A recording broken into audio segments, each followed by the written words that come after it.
리스를 얻을 때 무엇을 조심해야 하나요? 질문. 조그만한 식당을 하나 하려고 합니다. 자본금은 15만 달러. 부동산 에이전트를 통해 적당한 자리를 알아보고 있는데 처음 하는 일이다 보니 상당히 불안하군요. 리스를 얻을 때 무엇을 조심해야 하나요? 가게를 열면 렌트비 외에 추가 비용도 든다고 하는데 어떻게 계산하면 되나요? 리스를 얻을 때 꼭 변호사가 있어야 하는지요? 한미법률사무소 빅터리 변호사 답변. 버지니아 법 기준입니다. 정보용입니다. 법적 조언은 아닙니다. 처음 하는 일은 그 무엇이 되었든 쉬운 일은 없습니다.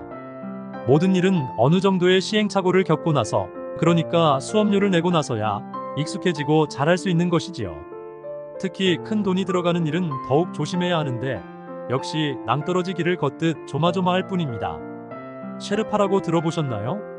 원래는 히말라야에 사는 부족을 뜻하는 말이었는데 이제는 히말라야를 등반하는 산악인들의 가이드를 뜻하는 말이 되었죠. 히말라야는 산스크리트어로 눈에 거쳐, 그러니까 눈이 사는 곳이란 말입니다. 히말라야는 1년 내내 눈에 덮여 있는 곳이 많은데 워낙 험하고 높아서 세계의 지붕이로도 알려져 있죠. 히말라야에는 에베레스트와 로체, 마칼루 등의 많은 고봉이 있는데 정상까지 오르지 못하고 돌아오는 산악인도 상당히 많다고 하네요. 워낙 험준하다 보니 등반 중에 죽음을 당하는 경우도 덜어 있다는군요. 사업을 새로 시작하는 것은 높은 산을 오르는 것과 같습니다.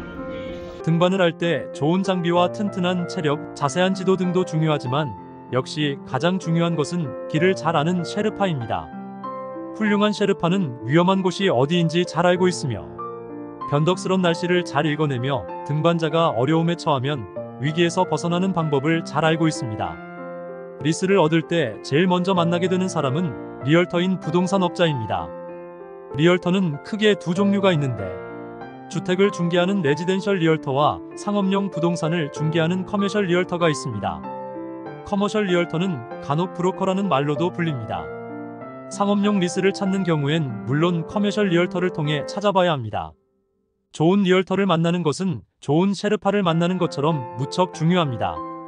리얼터를 통해 좋은 자리를 찾아볼 수도 있습니다. 또한 비즈니스 운영에 관한 이런저런 이야기도 듣고 가게 공사나 단장에 필요한 사람들도 소개받을 수 있습니다.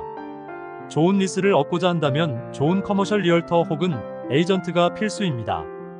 커머셜 리얼터를 가늠하는 척도는 우선 경력입니다. 오랫동안 에이전트 일을 해왔다면 여러 가지 일을 경험했을 테고 리스 협상에서 실력을 발휘할 수 있을 것입니다. 아울러 영어를 잘해야만 합니다. 리스 계약 내용은 상당히 복잡하며 전문적인 용어가 많습니다. 랜드로드와 협상을 하려면 영어는 필수입니다. 또한 마당발이어야 합니다. 특정 도시만이 아니라 다양하고 넓은 지역을 잘 알고 있어야 합니다. 그래야 올바른 시세 분석과 장소 선정이 가능한 것입니다. 마지막으로 열정이 있어야 합니다. 투자를 하는 사람 입장에서 비즈니스의 성패는 상당히 중요합니다. 큰 돈과 시간을 투자할 계획인데 에이전트가 열정이 없다면 큰 낭패를 볼 수 있으니까요. 자리를 알아보고 리스 조건을 따지기 전에 우선 올바른 셰르파를 찾도록 하십시오. 이 부분은 여러 번 강조해도 모자람이 있습니다. 변호사 사무실에 리스 문제로 찾아오는 분들 대부분은 에이전트를 통하지 않고 직접 계약한 사람들입니다. 나름 돈을 아끼거나 아는 사람이라서 그렇게 했다고 하는데 소 잃고 외양간 고치기입니다. 예를 들어 델리나 리커 스토어, 세탁소 등을 구매하는 경우처럼 리스에 사업체가 있으면 셀러가 복비를 지불해야 합니다. 통상 매매액의 10%를 지불하는데 바이어는 돈을 전혀 내지 않습니다. 또한 비어있는 자리에 리스만 얻어 들어오는 경우에도 랜드로드가 복비를 지불하게 되어 있습니다. 역시 테넌트는 복비를 지불하지 않습니다. 이런 간단한 이치도 몰라 돈을 아낀다며 직접 비즈니스 매매를 하며 리스를 얻는 분도 많이 있는데 참으로 위험한 발상입니다. 큰 돈과 시간을 투자하기 전에 최소한의 준비를 하고 사업에 착수해야 합니다. 좋은 부동산업자를 선택하는 기준은 말씀드렸습니다만 일일이 시시콜콜 에이전트의 자격을 따질 수 없는 경우가 있습니다. 에이전트의 자격을 알아보는 방법은 상당히 쉽습니다. 각 주마다 부동산 에이전트의 자격증을 관리하는 기관이 있습니다. 버지니아의 경우 DPOR이라고 하는 기관에서, 메릴랜드의 경우 DLLR이라는 곳에서 자격증을 관리하고 있습니다. 이런 기관에서 운영하는 웹사이트에 접속해 에이전트의 이름을 넣고 검색을 하면 바로 자격증 여부를 알아볼 수 있습니다. 비즈니스 매매를 하는 미국인 에이전트 대부분은 부동산 매매 자격증을 가지고 있습니다. 하지만 한인 에이전트 중 상당히 많은 사람들은 이러한 자격증조차 없이 비즈니스 매매를 하는데 주의를 요하는 사항입니다. 자격증이 없는 분들은 종종 비즈니스 매매는 부동산 매매하고는 별개라고 주장하곤 하는데 그렇게 단순히 볼 수 있는 문제는 아닙니다. 또한 에이전트가 솔로로 일을 하는지 아니면 어떤 조직에 소속되어 일을 하는지가 중요합니다. 디파짓이나 에스크로 문제가 가장 자주 일어나는 경우는 에이전트가 솔로로 일하는 경우입니다. 이야기가 잠시 격가지로 빠졌는데 그만큼 셰르파가 중요한 것이며 또 올바른 셰르파를 찾는 것이 어렵다는 점을 주지하시기 바랍니다. 자, 그럼 본론으로 돌아가서 리스에서 중요한 것들이 무엇인지 짚어보도록 하겠습니다. 리스란 랜드로드와 테넌트 사이의 계약입니다. 비즈니스를 하는 자리에 대한 계약인데 가장 중요한 것은 물론 계약 기간이 되겠습니다. 통상 5년에 5년으로 계약하는데 앞에 5년은 의무 기간, 뒤에 5년은 옵션 기간이 됩니다. 의무 기간은 꼭 채워야 하는 기간이며 옵션 기간은 테넌트가 원한다면 연장할 수 있는 기간입니다. 장기 계약을 원한다면 7년에 7년, 10년에 10년 등의 계약도 가능하며 짧게 계약하고자 한다면 3년에 3년 또는 옵션 없이 1년 등도 가능합니다. 여기서 중요한 것은 계약은 협상의 산물이라고 하는 점입니다. 테넌트와 랜드로드가 서로 원하는 조건을 제시하고 협상을 통해 합의를 도출해내는 것입니다. 참고로 인기가 있는 자리인 경우 랜드로드가 5년에 5년 등으로 계약 기간에 못을 박는 경우가 많습니다. 계약 기간 다음으로 중요한 것은 렌트비가 되겠습니다. 이른바 월세인데 계산은 다소 복잡합니다. 우선 용어 정리를 합니다. 한인들이 렌트비라고 하는 경우 사실 총렌트비를 뜻합니다. 총렌트비란 테넌트가 랜드로드에게 매월 지불해야 하는 총 금액을 뜻하는데 이는 렌트비와 캠을 합친 금액입니다. 렌트비는 1년을 기준으로 계산하며 단위는 평방피트를 사용합니다. 예를 들어 1500평방피트짜리 자리가 $40라고 한다면 이는 1년에 $6만 달러의 렌트비를 뜻합니다. 한 달 렌트비로 환산하려면 1년치를 12로 나누면 됩니다. 예문의 경우 렌트비는 월 $5,000가 됩니다. 여기에 캠을 더하면 총 렌트비가 되는데 캠을 계산하는 방법도 간단하진 않습니다.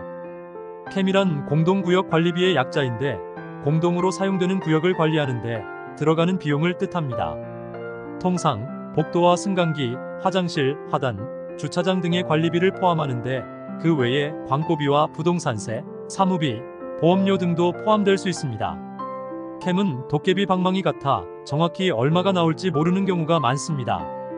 광고비와 부동산세, 사무비 등이 매년 똑같을 수도 없을 뿐더러 정확히 예측하기 어렵기 때문입니다. 아울러서 광고비와 부동산세, 사무비 등을 관리비라고 부르는 데는 사실 잘못 부르는 것입니다. 어쨌든 일호동지, 무자비한 독재자, 친애하는 지도자 등의 용어가 모두 북한의 김정은을 지칭하는 데 사용되듯이 캠이란 용어도 사실은 랜드로드가 테넌트에게 떠넘기는 모든 비용이라고 생각하면 이해가 빠르겠습니다. 미국에서 엿장수 맘대로 하는 것이 있다면 그것은 캠이 되겠습니다. 캠은 랜드로드 입맛대로 정하는 경우가 허다합니다. 그래서 평균 캠이란 없습니다. 통상 렌트비의 5%에서 10% 정도 선이면 무난하다고 보는데 역시 왕도란 없습니다. 여기서 중요한 것은 캠을 간과해선 안 된다는 점입니다. 때로는 캠 비용이 깜짝 놀랄 정도로 높은 경우도 있다는 것입니다.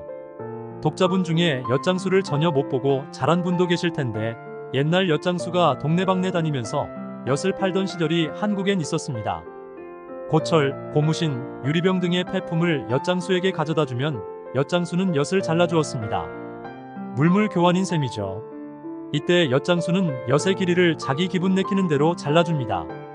너무 엿을 조금 준다고 불평을 해볼 수는 있었지만 엿장수 마음대로 주는 것이니 달리 하소연할 곳도 없었습니다.